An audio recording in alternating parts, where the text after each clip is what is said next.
Pues buenos días a todos o buenas tardes, dependiendo de donde estéis. Y hoy tenemos con nosotros nada más y nada menos, y agradezco al Señor y a Él por haber aceptado esta invitación, a Sotana Rural, al padre don Antonio María Griñón de Monf... No, perdón, iba a decir Griñón.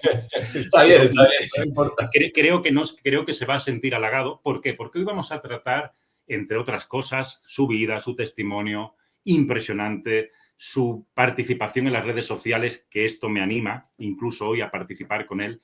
Pero hoy, de una forma muy especial, vamos a tratar acerca de la devoción, ahora que viene la Natividad, la Navidad, la devoción a nuestra Madre, la Santísima Virgen María, y los que venimos desde el amor hacia nuestros hermanos, lo decimos, ¿verdad? Los que venimos del protestantismo, confesamos, y ahora que estoy con un sacerdote, confesamos que en nuestro anticatolicismo e ignorancia ignorábamos, valga la redundancia, el papel de nuestra madre y la importancia de tener no solo a Dios como Padre, a María como Madre, y cómo esto, lejos de ser idolatría, es todo lo contrario. Honra a Cristo, honra a nuestra Madre, y de esto Él os va a hablar mejor que yo. Pero si Él me lo permite, y todos vosotros, comienzo con el Evangelio según San Lucas, y ya le damos paso a Él para que se explaye. Por cierto, su apellido real era Domenech. Él nos hablará de ello. En aquellos días, Evangelio según San Lucas, capítulo 1, versículo 39, en aquellos días, levantándose María, fue deprisa a la montaña, a una ciudad de Judá, y entró en casa de Zacarías y saludó a Elisabet. Y aconteció que cuando oyó Elisabet la salutación de María, la criatura saltó en su vientre, y Elisabet fue llena del Espíritu Santo, y exclamó a gran voz y dijo: bendita tú entre las mujeres, y bendito el fruto de tu vientre. He usado la versión Reina Valera, para que después no digan nuestros hermanos que los católicos sacamos nuestras doctrinas de nuestra Biblia. Hoy he usado la versión Cipriano de Valera, Caisidoro de Reina. Bienvenido, Sotana Rural, don Antonio María, Dios te bendiga. Igualmente, muchísimas gracias. Es una preciosidad de texto el que has elegido y es la mitad de la oración del Ave María, que empieza con las palabras del ángel y continúa con las palabras de Isabel. Al final lo repetimos y lo creemos, claro. Pues cuéntanos un poco quién eres, cuéntanos si eres o no de la diócesis de Cuenca, porque nos conocemos por algo. Nos presentó César, otro sacerdote, que también padre, igual que él. De hecho, permíteme que te diga, y ahora cuéntanos todo lo que quieras, ya te voy a dejar hablar, pero ni siquiera te voy a interrumpir durante mucho tiempo, ¿no? Pero si a mí me hubieran dicho hace 5 años que iba a tener un sacerdote en mi canal de YouTube, yo habría pensado que ni lo llamaría padre, y te llamo padre, entiendo ahora lo que significa, y como mucho yo te habría invitado para evangelizarte y enseñarte las verdaderas doctrinas de la Reforma Protestante y cómo Dios a mi esposa Evelyn, a mí y a tantos otros hermanos protestantes nos atrajo a Cristo por su amor, más y más. Ya estábamos en Cristo, pero nos atrajo más y más a su iglesia, que es una santa, católica y apostólica. Háblanos de ti, de tu vocación, de tu participación en las redes sociales y de nuestra deber como cristianos, veneración a nuestra Madre. Bueno, yo tengo 48 años, llevo en la diócesis casi 23 y soy sacerdote de un instituto misionero que se llama Sociedad Misionera de Cristo Rey. Nací en Barcelona en una familia católica y mi llamada al sacerdocio, lo más original que tiene, o quizá lo único original, es que fue desde los 3 años. O sea, yo no tengo ningún recuerdo de la vida en el que no quisiera ser sacerdote, me viera jugando a celebrar misa.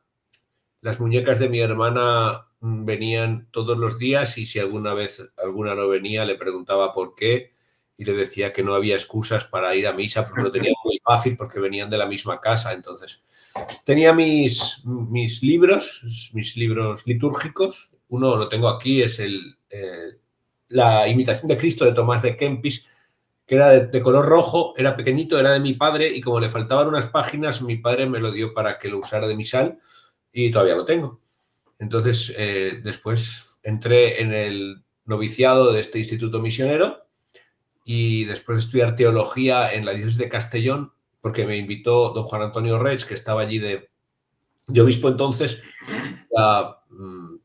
pasé como sacerdote al monasterio santuario de la Virgen de Tejeda y ahí estuve 2 años aprovechando para estudiar Derecho Canónico y cuando llegué a donde estoy ahora, en Santa María del Campo Rus, de párroco de 4 pueblecitos, a través de un amigo me introdujo en las redes sociales como una forma de apostolado. Wow. Y acuñó el nombre de Sotana Rural porque dijo que había que buscar un nombre que fuera fácil de Me memorizar. encanta, me encanta. Nadie iba a decir Antonio María Domènech Guillén. Y entonces empezó como un juego, con una broma, y ahora mismo, a través de incluso de Spotify, es la última que he abierto, pues hay homilías, hay reflexiones, vídeos, bromas. Y es verdad que cuando empezamos éramos muy pocos, me parece que fue en el año 2014, y ahora yo creo que somos demasiados. Parece ser que en la iglesia haya una especie de campaña que diga haz tu propio canal de YouTube, cuando cuando el COVID había que llegar a 1000 para que te dejaran hacer directos y entonces te llegaban solicitudes de por favor sígueme, necesito 1000 seguidores. Uy, yo estoy en los 700 y algo, aún no puedo. Bueno, no lo sé. Quiero decir que lo que creo que tiene que haber en YouTube es un poco de cada en todo lo que es doctrina y en todo lo que es a lo mejor derecho, liturgia. Una vez encontrados los mejores canales, a veces sería provechoso desaparecer. Me da la impresión que hay una especie de sobrecarga. Hemos hecho lo contrario en la Iglesia Católica que con la televisión y la radio. Con la televisión y la radio tardamos muchísimo en tener un canal propio y cuando lo hemos tenido, en lugar de evangelizar, a veces anunciamos patinetes. Entonces, es verdad que hace falta, pero creo que se podrían aprovechar mejor y en Internet hemos sobrevolado todos los aspectos en todos en los canales o medios y a lo mejor no haría falta. Porque es verdad que el apostolado al final es personal, es de uno en uno y no tenemos que tener prisa y el Señor hace las grandes obras de corazón a corazón, en principio. A veces también pues predica a 5000 hombres o San Pedro sale del cenáculo y bautizan a 2 manos o San Francisco Javier le duelen los brazos de bautizar, pero lo más común, lo ordinario, lo sencillo, la conversación de uno en uno, el seguimiento y el acompañamiento, creo que es fundamental y no nos debe quitar el mundo virtual la realidad del cara a cara, porque como decía el Papa Francisco, yo me preocupo de evangelizar a los periodistas que tengo delante. Lo que ellos hagan con mis imágenes o con mis palabras me da igual. A lo mejor a mí no me da igual, pero creo que nuestra conversación personal de Sergio con Antonio María acaba siendo más profunda que el bien que se puede hacer a través de esto, que puede ser infinito, porque al final es Dios el que toca el corazón, pero en algunas ocasiones estamos, creo, perdiendo el centro de tener a Cristo como referente y yo no puedo dedicar más tiempo a las redes. Es verdad que dedicas muy poco porque al final cuando lo sabes utilizar acaba siendo un 10% de tu vida real o de tu vida pastoral incluso, pero, pero yo fundamentalmente lo utilizo para que mis feligreses puedan acceder a la doctrina a partir de las 5 de la tarde cuando ya es de noche y hace un frío que no se puede salir de casa.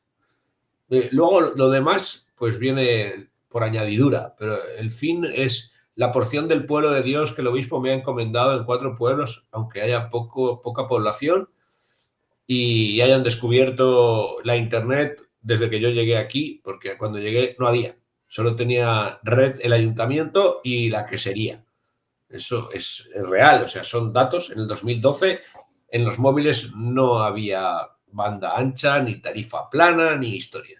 Pues sí te confieso, y ahora continúas, por supuesto, me está interesando mucho lo que dice y me identifico plenamente. Los que no somos sacerdotes, pero sí laicos, católicos, y tenemos de alguna forma un apostolado, vocación como esposos, como padres, y usamos tiempo para el evangelismo, más aún los que éramos antes predicadores, protestantes, que ahora queremos contrarrestar la confusión que pudimos originar, aunque muchas de las cosas aún las mantengo.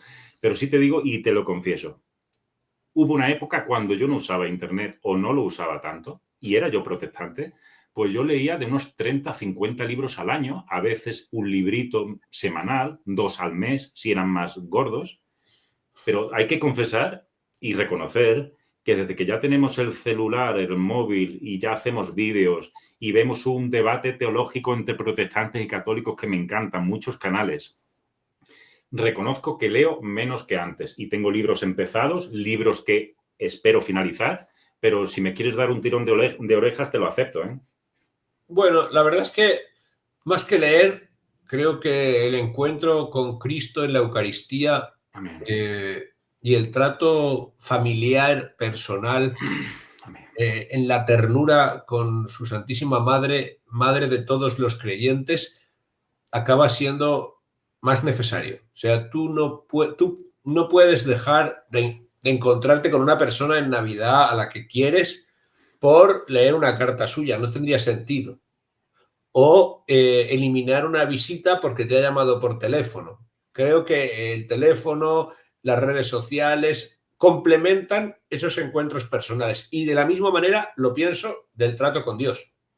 Al final, yo hablo con el Señor, yo dedico un tiempo, yo, tú o cualquiera, a estar yo con Él y Él conmigo, y yo no puedo quitar eso por leer un libro que hable de Él. Me estoy equivocando. El Es libro cierto, tiene que llevar al Señor, no no al revés. al libro. Entonces, creo que el mismo rezo del rosario es una oración familiar, sencilla de hacer, que cuesta poco tiempo y que al final va abriendo en el corazón esa necesidad de candor que se respira en Navidad a través de los misterios de la infancia, del Evangelio de San Lucas, y que creo que tenemos que actualizar cada año. Por eso la celebración de los misterios litúrgicos es tan importante, porque nuestra relación con Dios pienso que debe ser vivencial, además de racional.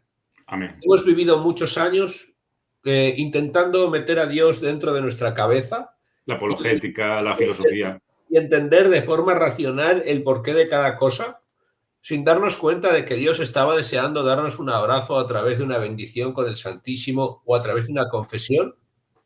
Pero es verdad que lo sabíamos todo y que doctrinalmente estábamos muy preparados y que yo iba a la universidad con la intención de sacar la mejor nota posible, porque creía que esa era la voluntad de Dios, hasta tesis doctoral, en que el profesor de la tesis, el director, me dijo que hablaba un poco del sacramento de la penitencia y de la dirección espiritual. Sí. Y el director de la tesis, un sacerdote de la Universidad de San Dámaso, don Juan Manuel Cabezas, me dijo que si hubiera revisado más de las 200 constituciones religiosas que revisé para llevar a término la tesis, hubiera sacado más nota. Y le dije, ya, lo que pasa es que en el juicio final me pedirán el tiempo que dediqué a confesar, no el tiempo que dediqué a estudiar las constituciones sobre la confesión. Entonces Wow, me wow. dijo, me dijo, oye, ¿eso que has dicho lo piensas realmente? Digo, sí, sí, claro, estoy plenamente convencido. Por eso trabajaba la tesis de 6 de la mañana a 10 o a las 11 y luego me dedicaba a mi ministerio y nada más durante muchos años, como 5 a lo mejor. Y me dijo, pues te felicito porque no es común entre sacerdotes estudiantes pensar eso. Entonces, quizás soy un estudioso mediocre o no profundizo, a veces me han llamado simplista, porque profundizo poco, pero creo que para las familias de mi pueblo, los chicos jóvenes y las abuelas que rezan conmigo, con lo que sé de derecho, tienen de sobra. O sea, les sobra el 70%. Y aunque puedo dar cursos por internet o me llaman a conferencias, creo que a veces nos hemos pasado en la erudición espiritual o canónica o litúrgica.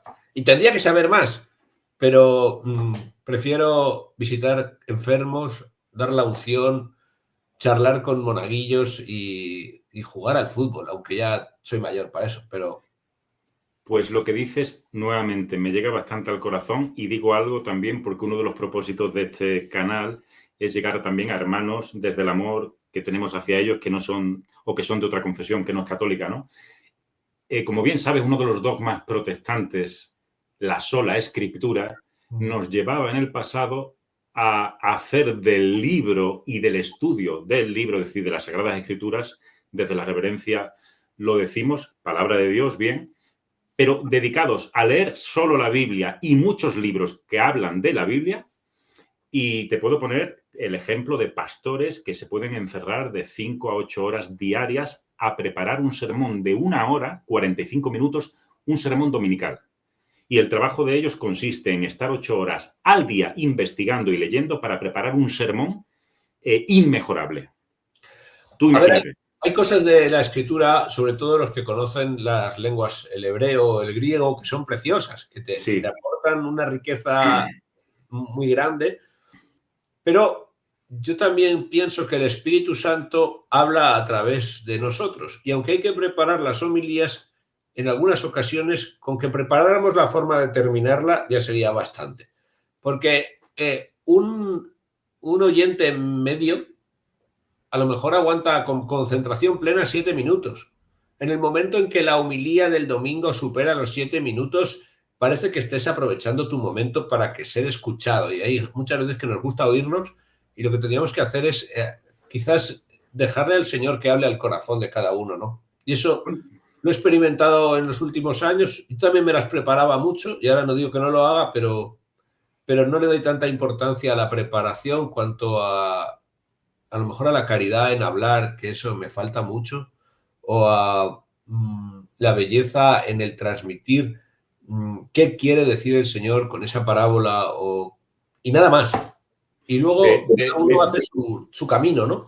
De hecho, hablando de la guía del Espíritu Santo, es cierto que tú y yo habíamos planeado hablar posiblemente solo de nuestra Madre y ahora la Virgen María y ahora lo podemos hacer, pero fíjate cómo el Espíritu Santo nos ha guiado a través de ti a hablar y meditar de la importancia del uso del tiempo en el cristiano.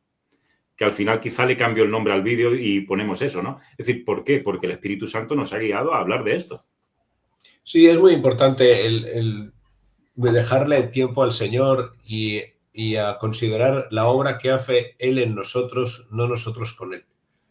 Porque hace unos años a lo mejor hablaba de otra manera, pero yo he visto en la parroquia, Tu experiencia más ahora. lejos, he visto cómo va obrando en el corazón de cada persona y el fin del párroco es acompañar a la comunidad cristiana en su camino, no que ellos me acompañen en el mío. Entonces, creo que eso es fundamental y si no, no puede ser cura de pueblo, puede ser otra cosa, pero cura de pueblo. ¿Cuántos habitantes? Es decir, tú supongo que tienes varios pueblos en los que das misa. Sí, tengo 4 y resumidos los habitantes son 350 en el grande y en los 3 pequeños 100. Todos dicen que son más de 100, pero yo nunca los he visto juntos. O sea, ni el día de la fiesta ni en un entierro superan los 100 en ningún caso. Entonces, pues 100 o menos.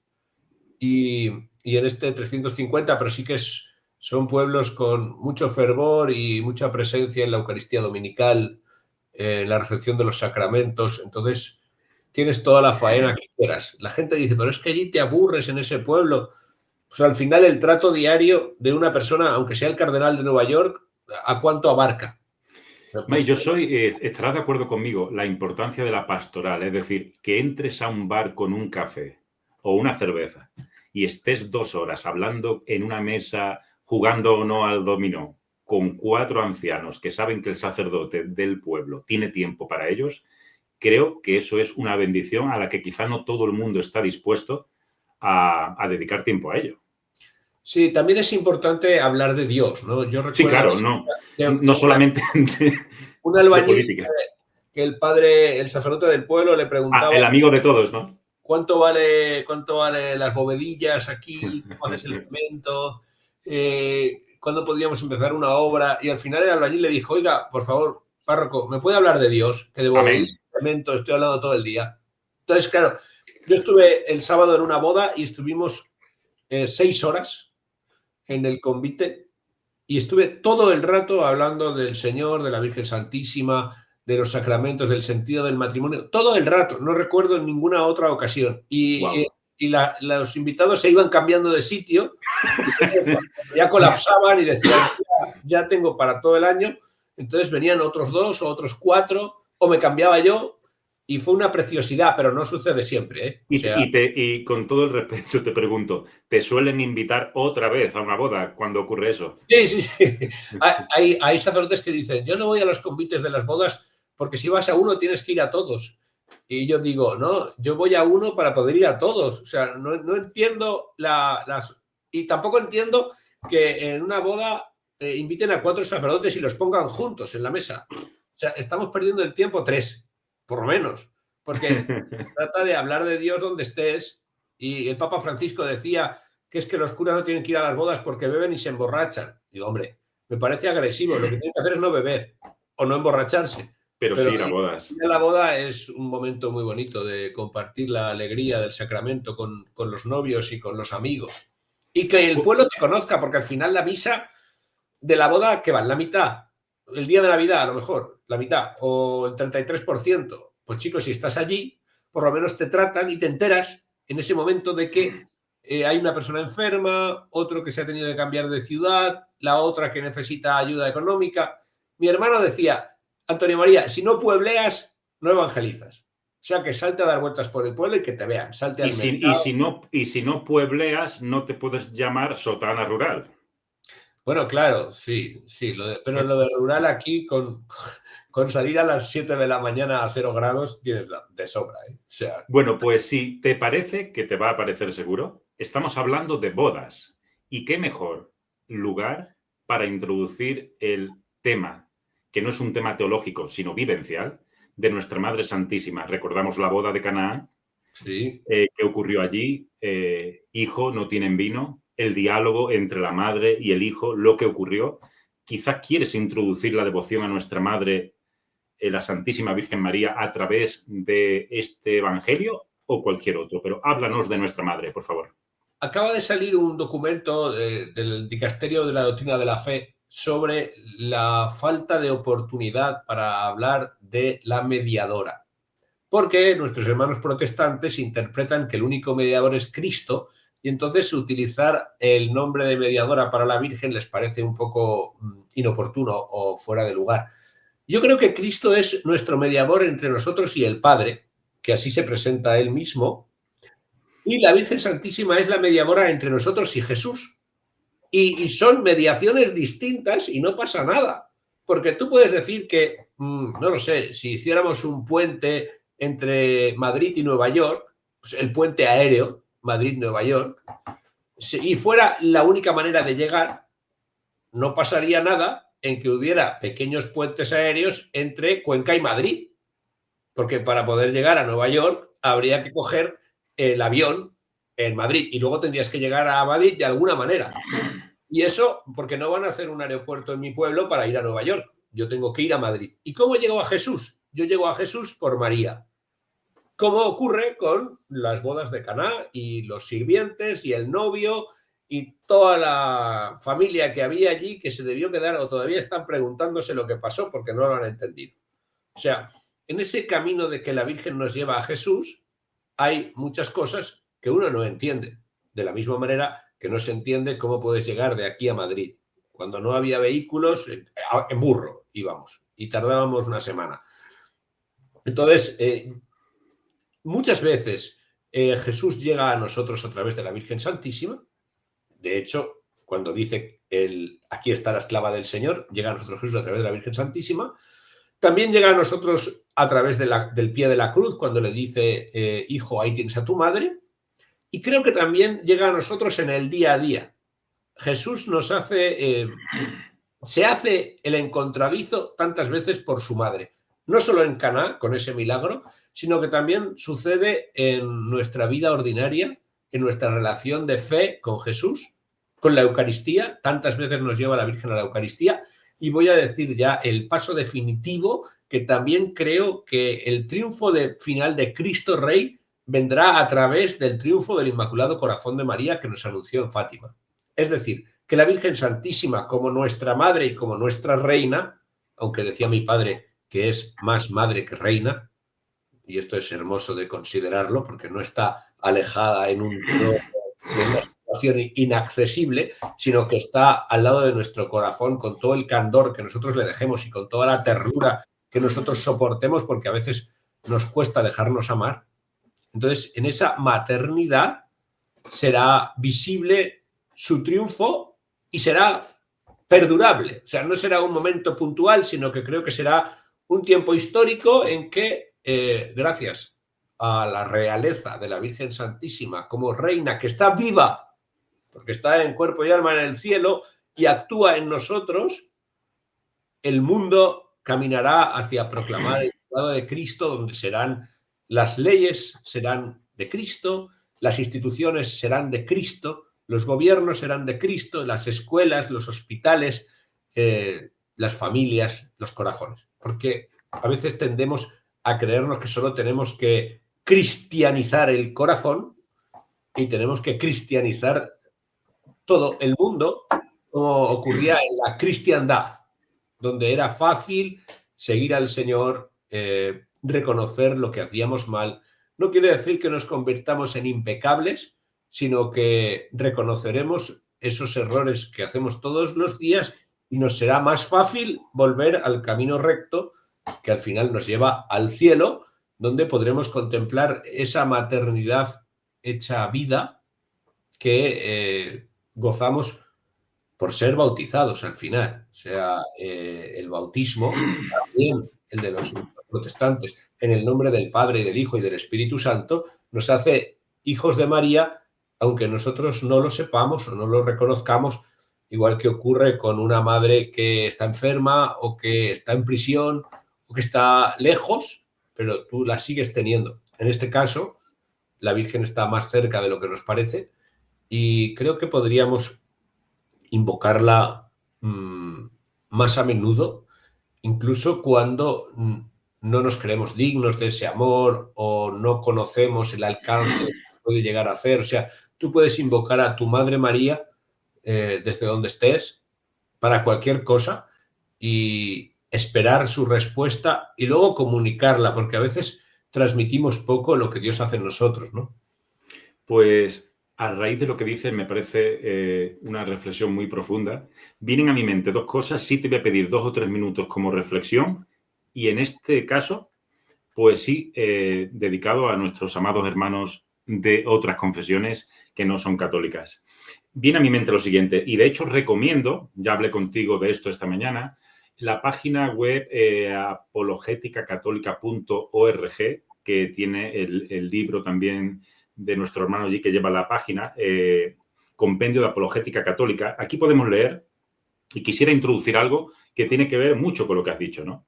Dice, en relación a la Santísima Virgen María, los dogmas de fe definidos por la Iglesia a lo largo de la historia son la maternidad divina de María, su virginidad perpetua, su inmaculada concepción y su asunción a los cielos. Fijaos, y después habría otros muchos matices que podemos hablar, como hemos hablado de la mediación, etcétera, sin negar Cristo, el único mediador entre Dios y los hombres, no es incompatible, y a esto quisiera referirme y después escuchar aquí al padre Antonio María, creo que va a estar de acuerdo con mi reflexión, que es compatible con lo que él ha dicho. El problema con el protestantismo es que no solamente se separan de la tradición apostólica y de las enseñanzas de la Iglesia primitiva en cuanto a la Virgen Santísima, sino que se separan incluso de sus propios fundadores protestantes. ¿Por qué? Bueno, pues resumo. Porque el mismo Martín Lutero creía en la maternidad divina de María, el mismo Juan Calvino creía en su virginidad perpetua, el mismo Martín Lutero creía en la Inmaculada Concepción, etcétera. Entonces, ¿qué es lo que yo quiero transmitir a nuestros hermanos protestantes? Que la sola Escritura nos llevaría a tener cada uno su propio credo. Y María Santísima no solamente puede oír nuestras plegarias, sino que ni siquiera es incompatible con el texto bíblico, como ya nos ha dicho Sotana Rural, Cristo como el único mediador entre Dios y los hombres, bien, aceptamos las palabras del apóstol Pablo, pero la Virgen Santísima no solo intercede por nosotros por causa de ser madre, que también, sino por causa también de la comunión de los santos. Entonces yo expliqué, de hecho en el libro que hemos escrito, del cual hablaremos en algún momento, si Dios quiere, escribí lo siguiente, o hemos escrito mi esposa y yo, es decir, la nube de testigos de Hebreos, es decir, si María Santísima, nuestra Madre, y todos los santos pueden interceder por nosotros al Padre, es porque ellos también lo hacen, incluso por medio de aquel que es el único mediador entre Dios y los hombres. Sí, claro, por supuesto. Igual que nosotros intercedemos es importante, por otros. Este matiz que he hecho es importante y compatible con todo lo que nuestro hermano aquí y padre nos ha transmitido, porque yo pensaba que un protestante, es complicado para el católico entenderlo, y yo sé que lo entiendes, padre. Pero un protestante piensa, oración es sinónimo de adoración, hasta que yo entendí que no en absoluto. Porque los mismos evangélicos piden intercesión a otros evangélicos santos aquí en la tierra, pidiéndole interceder por mí a Dios por medio de Cristo. Y si yo puedo pedir a los cristianos aquí en la tierra que intercedan por mí a Dios por medio de Cristo, ¿cuánto más no voy a pedir a aquella que es inmaculada, Madre de Cristo y Madre de la Iglesia, y a todos los santos que participan de la intercesión? Es lo único que quería comentar. Bueno, pero si es que es muy sencillo. Igual que le pido una cebolla a la vecina, y entonces, porque me he quedado sin y tengo que hacer un sofrito. Entonces, yo puedo pedir bienes materiales a los demás o puedo pedir bienes espirituales. De hecho, tengo una sobrina que ha escrito la carta a los Reyes pidiendo un paquete de entradas para PortAventura para toda la familia.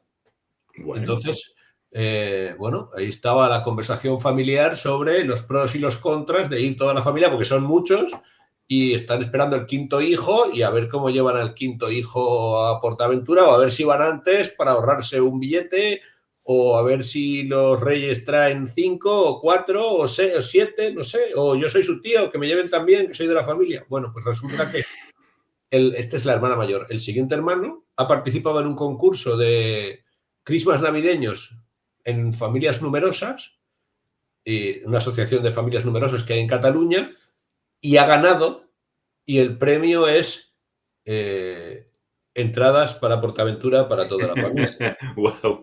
Entonces los Reyes interceden también. Claro, o sea, esto lo han conseguido los Reyes Magos antes de hora, porque se los han dado ya, o puedo pedirle a los Reyes Magos, en lugar de oro, incienso y mirra, puedo pedirles riqueza de corazón, cercanía con Dios y comprensión para los más pobres, porque son bienes espirituales, seguro que puedo. Y por pedirle a los Reyes Magos esas tres cosas, no estoy negando la mediación de Cristo. Bueno, pues que Cristo me una al Padre y mientras los Reyes me traigan otras cosas, si no pasa nada.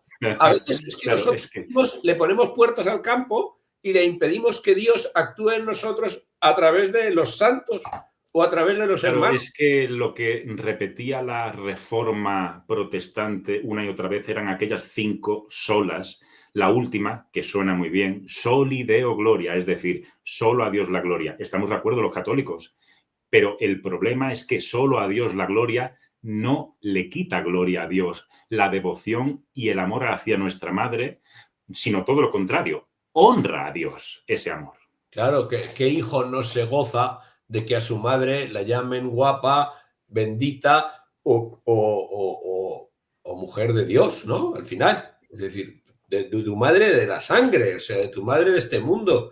Entonces, serías un mal hijo si te sentara mal que le ayudaran a tu madre o le agasajaran o le honraran de cualquier forma, o le dieran un regalo en el cumpleaños. Entonces, a veces que nos hemos hecho, yo creo que por tanta racionalidad nos hemos hecho inhumanos, que somos de carne y hueso, que no solo somos espirituales. Entonces, hay muchas cosas, un abrazo, un piropo o el regalo de una poesía, que al hijo y al padre y al Espíritu Santo como esposo le honran infinito, claro que sí.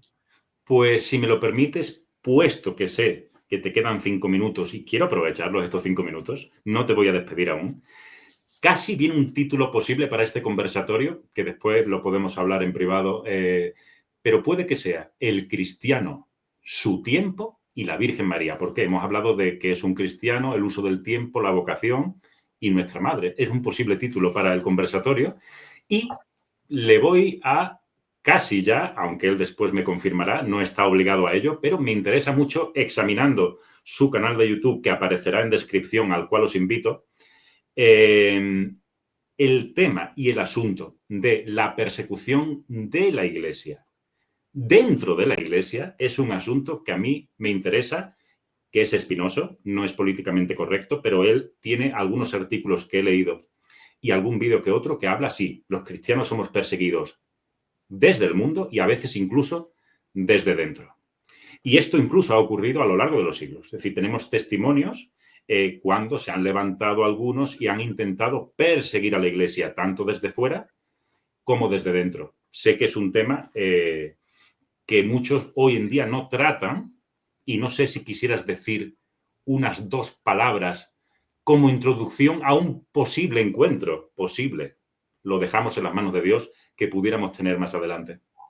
Bueno, dichosos vosotros cuando os persigan y os calumnien de cualquier modo por mi causa. Estad alegres y contentos porque vuestra recompensa será grande en el cielo. No podría hacerse real si no nos persiguieran desde dentro. Porque a ver, a mí los políticos españoles no me persiguen porque para empezar no saben quién soy. Y lo que hagan ellos o digan me da completamente lo mismo. Te pueden cerrar el canal, te pueden cerrar el canal, ¿eh? Sí, pero me da igual, porque el canal no lo considero como algo imprescindible para seguir vivo o para seguir hablando. Entonces, la persecución real tiene que ser de gente que tenga acceso a mí, o sea, o feligreses o superiores o compañeros. No hay otra. Muy buen punto, muy buen punto. Y ya está. Entonces, pues cuando sucede, pues le das gracias a Dios, aprovechas la oportunidad, porque no siempre tenemos oportunidad de tener alguien que nos persiga, porque el que cree que siempre le están persiguiendo cae en el victimismo y a lo mejor el problema lo tiene él, ¿no? Como aquel que iba al médico y decía: doctor, me duele aquí, aquí, aquí y en el pie. Dice: tiene usted el dedo roto. Claro, entonces, si todo el mundo te persigue, es que tienes un problema tú.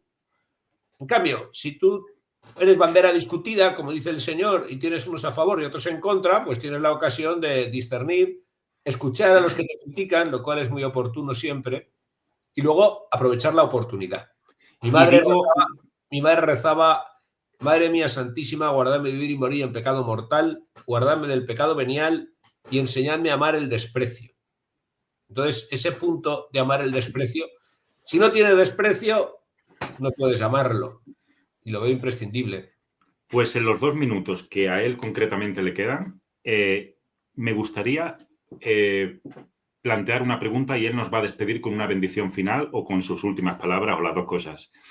El problema con el hermano protestante, y perdonadme otra vez, pero lo tengo que decir, es que cuando es perseguido o piensa que lo están persiguiendo por un posible error doctrinal que él cree encontrar en esa comunidad, o porque el pastor me está persiguiendo porque no me deja predicar, ¿qué ocurre? Que yo o me voy a otra iglesia evangélica o fundo mi propia iglesia evangélica.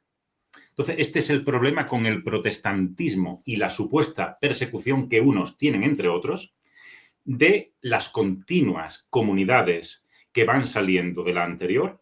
Es una tragedia que en 500 años no ha parado.